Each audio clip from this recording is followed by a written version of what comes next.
പ്രകൃതി സുന്ദരമായ വയനാട് ജില്ലയിൽ ചെമ്പ്രമല എന്ന് പറഞ്ഞാൽ എല്ലാവർക്കും അറിയാം. ചെമ്പ്രമല ഒരു രക്ഷയില്ല. അവിടെ ഏറ്റവും മേലെ പോയാൽ ലോ ലേക്ക്, അതേപോലെ പല സംഭവങ്ങളും ഉണ്ട്.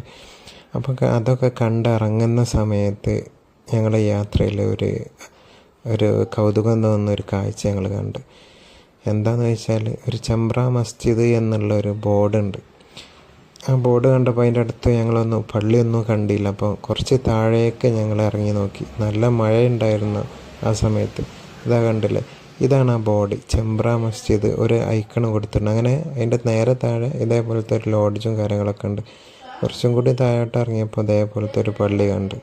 പക്ഷെ അതിൻ്റെ അടുത്ത് വീടുകളൊന്നുമില്ല. വീടുകളൊന്നുമില്ല, അതിൻ്റെ അടുത്ത് വേറെ മനുഷ്യവാസമൊന്നുമില്ല. അങ്ങനത്തെ ഒരു പള്ളിക്കൊന്നും സംഭവിച്ചില്ല, ഒന്നും കാണുന്നില്ല. അവിടെ ആൾക്കാരൊന്നുമില്ല, പള്ളി പൂട്ടിയിട്ടിരിക്കുകയാണ്. ഞങ്ങളവിടെ പൈപ്പൊക്കെ തിരിച്ചു നോക്കി, പക്ഷേ അതിലൊന്നും വെള്ളമൊന്നുമില്ല. ഇതിൻ്റെ യാഥാർത്ഥ്യം എന്താ അറിയുന്നില്ലെന്ന് പറയട്ടോ. പള്ളി ഇതാ പൂട്ടി കിടക്കുകയാണ്. ഇതിൻ്റെ അടുത്ത് നല്ലൊരു വെള്ളച്ചാട്ടം പോലെ നീരുറവുണ്ട്. ഇവിടെ കുറച്ച് കാലങ്ങൾക്ക് മുന്നേ ഇവിടെ നിസ്കാരവും കാര്യങ്ങളൊക്കെ ഉണ്ടായിട്ടുണ്ടാവും എന്ന് വിചാരിക്കുക. അല്ലാതെ ഞങ്ങൾക്ക് വേറൊന്നും അവിടെ പള്ളി ഇങ്ങനെ പൂട്ടി കിടക്കുകയെന്നല്ലാതെ വേറൊന്നും അവിടെ കാണാനില്ല. തൊട്ട് മുകളിൽ ഒറ്റൊരു ലോഡ്ജാണുള്ളത്. അപ്പോൾ ആ ലോഡ്ജാർ ചോദിച്ചപ്പോൾ അവർ ഹിന്ദിക്കാരാണ്. അവർക്ക് അതിനെ പറ്റി ഒരു ഐഡിയ ഒന്നും ഇല്ല എന്നാണ് പറഞ്ഞത്. എന്തായാലും കുറച്ച് കാലങ്ങൾക്ക് മുമ്പ് നിസ്കാരങ്ങളൊക്കെ ഉണ്ടായിട്ടുണ്ടാവാം.